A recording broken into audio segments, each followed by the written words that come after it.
Hey everyone, I'm Angie Miller, the host of Strong Mind, Strong Body. And in today's upcoming episode, I talk about the I am trap and why your mental health story is keeping you stuck. So it's a two-part series. It's about the words I am and how they are seemingly benign but potentially dangerous to your mental health. And so it's not just semantics, it's about the difference between getting trapped in an identity and the freedom to grow beyond that. So I talk about the stories we tell ourselves, our limiting beliefs, and even diagnosis, whether it's clinical or self-diagnosis. I think it's a very, very powerful episode about your mind and the stories you create. I really hope that you'll join me. And afterwards, I hope you'll like, follow, and subscribe. I'll see you in the show.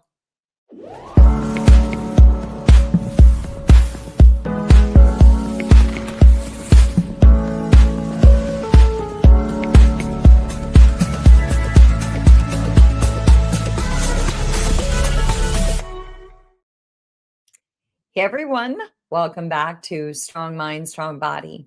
I'm your host, Angie Miller. And today I'm starting a two-part series on two of what I believe are the most powerful but potentially dangerous words in the English language when it comes to your mental health. And those two words are I am. At first, they sound harmless because you might say things like, I'm hungry or I'm tired. Those make sense. But what about I am depressed? I am anxious. I am not good enough. So here's the difference here. It's a nuance of language, but it's a big difference. So I am anxious versus I experience anxiety, or I am angry versus I struggle with anger. It's not just semantics. It's a difference between being trapped in an identity and having the freedom to grow beyond it. So, in today's part one, we're going to explore the stories we tell ourselves, whether they come from official diagnosis or whether they're self diagnosis or limiting beliefs. They can become invisible prisons. So let me start with my own personal story. For years, I had this mindset or this mentality that said that I can't truly help others heal if I was still working through my own stuff. So my story would go something like, I'm going through X, whatever it is. Therefore, I need to be healed before I can help others. I'm not strong enough, or I'm not healthy enough, or oh my gosh, my big one and least favorite was I'm a fraud. So one day, my personal therapist asked me, where did you get the idea, Angie, that you had to be perfect, or even that you had to be fully healed before you could help others? And I went to go respond to her question, but I didn't have an answer because no one ever told me that. I had just decided somewhere along the way, and I'd written it into my story. I'm not ready. I'm too broken to help others heal. And that story ran my life for years. And eventually I realized that what I thought was protecting me or protecting my clients really wasn't. It was limiting me. And when I really went back and I reflected, some of my most powerful work with clients has happened in the middle of me going through a healing journey, not after it was complete. So I had this idea that I had to make it to the finish. Like I had to be through that breakup, or I had to be through that, whatever it was, that difficulty before I could help someone else. So, but it turns out that my willingness to be human, imperfect, and still healing is what created real connection and transformation for my clients. So, what's your I am story? You probably have your own version. It could be I'm too anxious to, or I'm not capable of, or I'm always going to struggle with, or I am not blank enough. So, what's yours? I hope you've thought about it. here's the real truth. You are not your diagnosis and you're not your story. You are a whole, complex, ever evolving human who experiences things, including challenges and mental health struggles, because we all do. We're all in this together and all of us go through different things. So, why does this matter? Well, it matters that we don't become the entirety of something because here's the deal, our brain doesn't just record and store events. When it records and stores those events, it creates meaning from our experiences. So let me just give you a simple example of about two people taking a test. So person A takes the test and they fail, and it says, I failed. And then that leads them to say, I am not smart, which leads them to say, I am bad at math. Person B fails the test, and their story is, I failed. That means I need to study differently. That means I learn through trial and error. It's the same event. They both failed, but they both attach different meaning to it. And therefore, what comes out of it is a completely different identity. One says, I'm bad at math, and the other says, oh, I learned through trial and error. They didn't just draw that line in the sand about who they are and who they aren't. So, psychologist Dan McAdams calls this narrative identity. It's this internal life story that we all have that gives our experiences unity and purpose. That's how we create this narrative identity, by attaching meaning to our experiences. And there we've come up with this narrative of who we are. So the key is that there's a huge, profound difference between having something and being something. So having something is a temporary state that you experience. Being something is like your whole core identity. So you may have the flu, but you aren't the flu, right? You may have a cold, but you're not the cold. And those are simple examples because I wanted to give you some context here. So when you say, I am anxious, you merge your identity with your experience and it feels very permanent. What your mind, when it creates meaning, says, I'm anxious, I'm anxious, I'm anxious. And then guess what? Then you're even more anxious because that's all you're telling yourself. Now it's more than an experience. It's an identity that you've given yourself, and it feels like a permanent, I don't know, whatever it feels like for you. So when you say, I experience anxiety, you create what psychologists call cognitive dissonance. Okay. And what I love about that is it means that there's room for change, right? You're creating distance between you and the experience. So here's what we know. Language shapes thought shapes behavior, and behavior shapes your life. Okay. So here's another example. Person A says, I'm depressed. This is who I am. Person B says, I'm experiencing depression right now. It's hard, but it's a chapter. It's not my whole book, right? Completely different takeaway about depression. So who do you think of those two people? The person who says, I'm depressed. This is who I am. Like, this is it for me. This is the best it's going to get. Or the person who says, I'm experiencing depression right now. Who do you think is more likely to seek help? Who do you think is more likely to get therapy? Who do you think is more likely to believe that recovery is possible? Well, it's going to be person B, because they've maintained what psychologists call psychological flexibility, which is the ability to adapt and grow. I talk about psychological flexibility in my keynotes. I talk about it in pretty much all of my presentations and in my work with clients, because to me, psychological flexibility is it. It's our ability to adapt to change and to be flexible in our thinking. And it's so important to our mental well-being. It's like when you go into the gym and you want flexibility through your body, you want full range of motion.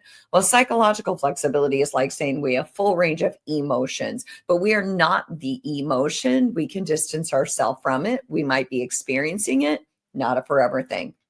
So your story is your story until you decide to rewrite it. So here's a question for you. Do you think that diagnosis is helpful or harmful Or could it maybe be both? So we live in this era of unprecedented mental health awareness. It's everywhere, in case you didn't notice, and that is massive progress. I love that we talk about mental health now, I think more than ever since the pandemic.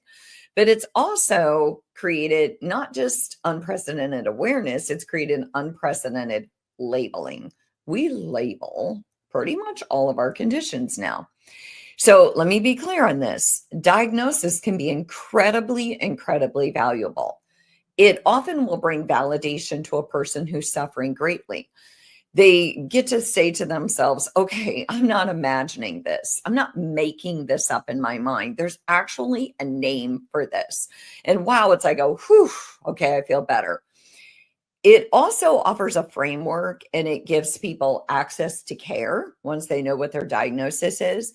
And often they get then access to a community, a group of like minded people who share similar struggles. And that's a relief because if there's a diagnosis, for a lot of people, it's a relief because then that means there's probably a treatment. Maybe they can get talk therapy or they can get medication or they can get support groups. So I am far from anti-diagnosis, but I am suggesting that there can be a deep concern when our diagnosis becomes our identity and it becomes the thing we are, not this whole complex human. So when I have depression becomes I am depressed. Notice that there's have and there's am. I have depression, temporary, versus I am depressed. That's a total being. So a 2024 study in PLOS mental health found that diagnostic labels are a mixed blessing. And I think that's pretty much what I'm saying here. It's a mixed blessing. While a label or a diagnosis can increase empathy and understanding for what people are going through, it can also make people view mental illness as a fixed identity rather than a changeable condition. It's almost like people associate diagnosis with like a life sentence. Well, it's what I am. So therefore, that's what it is. But yes, it is what you have, but it is changeable in the sense that, kind of like I just named, you can get therapy, you can have support groups. So it doesn't have to inhabit your whole being. So what they're really saying is that this perception that it is, a fixed identity rather than a changeable condition, they're saying that that perception can then reduce people's expectations of recovery. So they kind of feel like it's a sentence, if you will, and that there's no recovering possible, or other people might perceive it as such. So what they're saying is that the very thing that's meant to help us can quietly convince us that we can't change. It's similar to me to internal versus external locus of control. If you have something, you have the ability to manage it, whatever it is within your control. But if you are something, it's like a condition you can't do anything about. It's as if it's out of your control. So we all know how important internal locus of control is. So all that being said, the question kind of begs is, so why do we as a society or even as individuals hold on so tightly to diagnostic identities?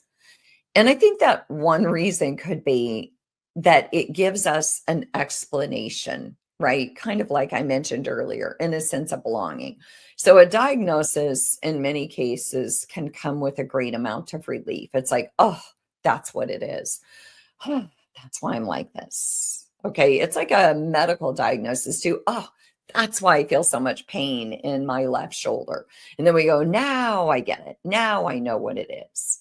So, and then also not just the explanation, but the sense of belonging. Like now we could have community if we wanted it. Suddenly we feel like we're understood. We're not alone. There are other people with this diagnosis. There's probably a support group on Facebook of nowhere else. The second reason that I think we maybe hold on to diagnostic identities is that this is one that people don't always like. they can offer a sense of protection and identity. So hear me out here. Sometimes, and I'm not saying always, there's a shadow side of a diagnosis. And that means that the diagnosis can sometimes be a shield, something that you use to shield against failure or expectations or taking risk. Like, well, I failed that test because I have ADHD, right? It becomes almost a shield. Like, you can't put too high of expectations on me because I have this, or I can't take this risk because I have that. So emerging research does show, however, all that being said, but before I tell you that emerging research, what they're saying there though is that if we do use that diagnosis as kind of protection, that it can become enmeshed into our self-concept. So it's then like, well, if I'm not the diagnosis, then who am I? Right? Because it becomes sort of a label that we identify as.